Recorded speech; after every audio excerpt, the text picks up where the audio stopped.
ABC anchorage হবে। So আমার যেই জাহাজে যেখানে চট্টগ্রাম বন্দরের নৌসীমায় অবস্থানরত 147টি পণ্যবাহী জাহাজের পাশাপাশি খালাস কাজে ব্যবহৃত কয়েকশো লাইটারের জাহাজের গতিবিধি স্যাটেলাইটের মাধ্যমে পর্যবেক্ষণ করছেন বন্দরের এই কর্মকর্তা। বিশেষ করে বন্দরের বহির্নোঙর হিসেবে চিহ্নিত ব্র্যাভো এবং চার্লি অ্যাঙ্কারেজে অবস্থানরত 122টি জাহাজের মধ্যে 74টি জাহাজ থেকে লাইটারের জাহাজে পণ্য খালাস চলছে। বাকি 48টি জাহাজও পণ্য খালাসের অপেক্ষায় রয়েছে। এমনকি বন্দরের প্রধান 15টি জেটিতেও রয়েছে জাহাজের অবস্থান। ইয়ার অন ইয়ার এবং মান্থ অন মান্থ যদি আমি এখন আমার কম্পারিজনটা করি, সেক্ষেত্রে আমার গড়ে 5% প্রবৃদ্ধি বেশি আছে। তার মানে আমার গত বছরের এই একই সময়ের চাইতে আমি 5% বেশি পণ্য বাংলাদেশে হ্যান্ডেল করেছি।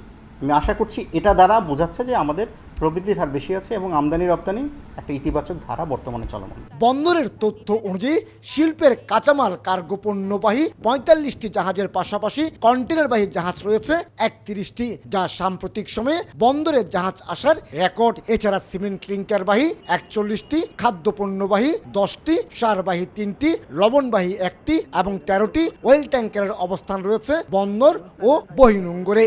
সিমেন্ট, কয়লা, পাথর সহ কার্গো পণ্যগুলো বহির্নোঙরে খালাস হলো কন্টেনারবাহী জাহাজগুলোকে বন্দরের প্রধান জেটিতে অবস্থান নিয়েই কন্টেনার উঠানামা করতে হয়।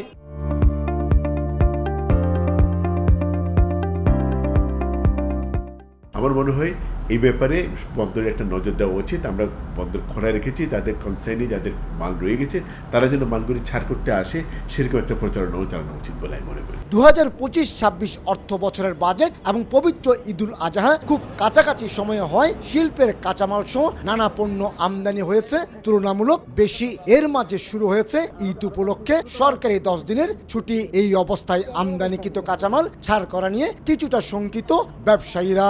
বন্দরের মধ্যে বড় ধরনের একটা আউটারের জট সৃষ্টি হয়েছে। আমরা যারা আরএমজি করি, আমাদের একটা টাইম বাউন্ডের প্রোডাকশন, এটা যদি আমরা টাইমের মধ্যে যদি এক্সপোর্ট করতে না পারি, তাহলে সামনে কিন্তু আমাদের জন্য বড় ধরনের একটা গ্যাপ হয়ে যাবে। তবে সরকারি ছুটিতেও পুরোদমে সচল থাকবে চট্টগ্রাম বন্দরের অপারেশন কার্যক্রম এবং ডেলিভারি সিস্টেম। এক্ষেত্রে অন্যান্য স্টেক হোল্ডাররাও চেষ্টা করছেন আমদানি পণ্য ছাড় পরিস্থিতি সামাল দিতে।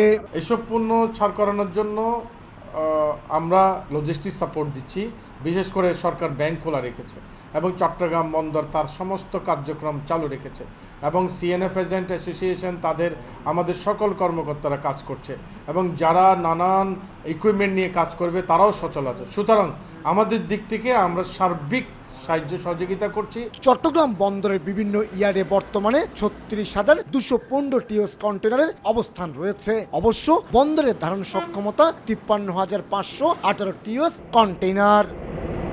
কমল দে, সময় সংবাদ, চট্টগ্রাম।